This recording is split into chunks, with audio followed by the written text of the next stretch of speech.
Have you ever really stopped and looked at the houses on your street? I mean, really looked at them. There's so much more than just, well, shelter. They're like these incredible artifacts, physical records that tell the story of who we are, where we've come from, and what we care about. Today, we're going to dig into two totally different but uniquely American stories, told through the architecture of two very different homes.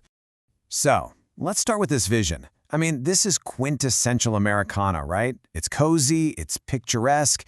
It almost feels like it's been pulled straight out of a painting. For a lot of people, this is the American dream home, a really nostalgic symbol of quiet, suburban life. But what exactly makes it what it is? Okay, so let's meet the Dutch Colonial. It's one of those styles you've probably seen a million times, especially in the older suburbs up in the Northeast, but maybe you never knew what to call it. It's a truly beloved, yet often unsung, hero of American residential architecture. Now, the absolute key, the defining feature of the Dutch Colonial, is its gambrel roof. And honestly, it's an incredibly clever piece of design. You see how it has those two different slopes? That super steep lower section actually allows for a full-height second story. It's basically hiding a two-story house inside the profile of a cozier one-story building. It is all about getting the most bang for your buck, space-wise. And this style, it has some seriously deep roots. It was brought over by Dutch settlers way back in the 1700s, and originally they were built with simple stone walls and even thatch for the roof. Over time, it started to evolve, picking up some English influences, but then, and this is key, around 1890, it had this huge revival, which is what really cemented its place as this nostalgic storybook home in the American landscape. But while this idyllic vision was taking shape in the suburbs, a completely different story was unfolding in the city. All right, let's just completely shift gears for a minute. We're leaving those quiet, tree-lined streets behind and diving right into the heart of a rapidly industrializing city that was facing an absolutely unprecedented crisis. This is New York City in the 19th century.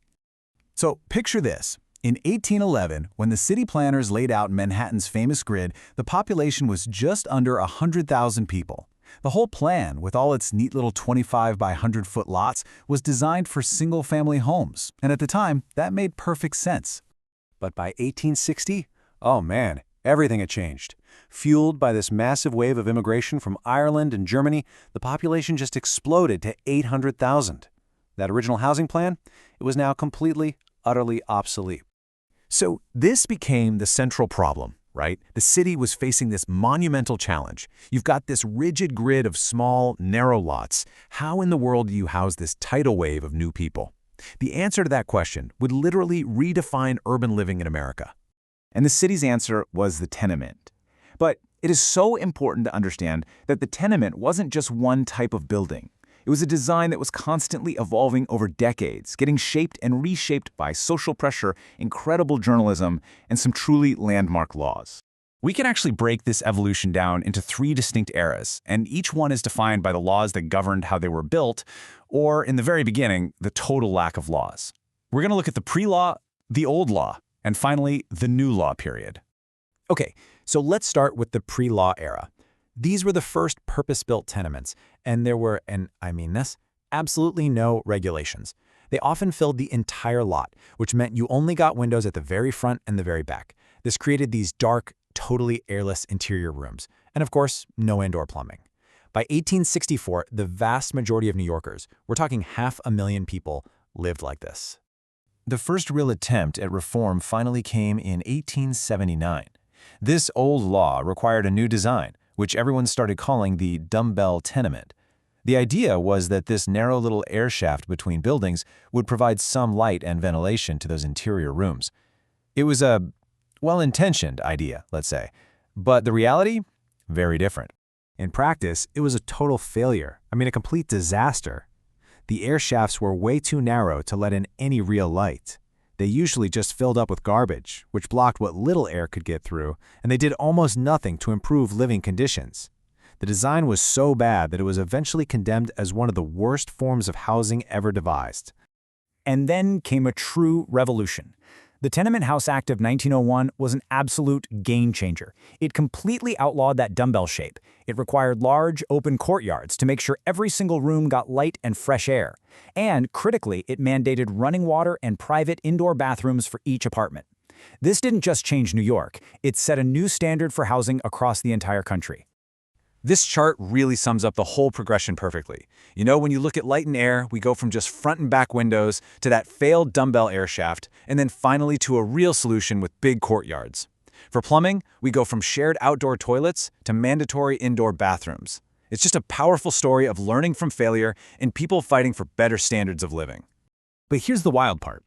While all of this was happening down on the ground, this really intense struggle for safe, sanitary housing, the city's ambitions were also exploding in a totally different direction, straight up. The invention of the elevator and steel frame construction just unleashed this incredible race for the sky. You get the iconic Flatiron Building in 1902, the dazzling Art Deco spires of the Chrysler Building in 1930, and then the Empire State Building in 1931. An unbelievable symbol of resilience, finished right in the middle of the Great Depression. The city was basically living these two parallel lives, solving a crisis on the ground while literally reaching for the clouds.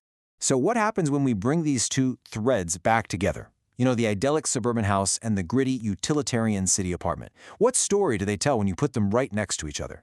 Well, you get two fundamental visions of America. On one hand, you have the dream, the Dutch Colonial, representing that ideal of private space, nostalgia, the single-family home. And on the other, you have the reality for millions, the tenement, which tells the story of immigration, of urban density, and of the collective fight for just a safe place to live. They're not opposites. They're two essential parts of the exact same American story. And that's really the crucial point here. From the charming storybook slope of a gambrel roof to the size and placement of a tenement window that was literally mandated by law, these buildings are a physical record. They are artifacts that preserve our nation's dreams, its struggles, and ultimately our incredible ingenuity when faced with huge challenges. And that kind of leaves us with one final thought. If the homes of the past tell such a vivid story about their time, what about our own? I mean, look around your city, your neighborhood. What stories are the buildings going up right now telling about us, today? What are they going to say about our dreams and our struggles 100 years from now?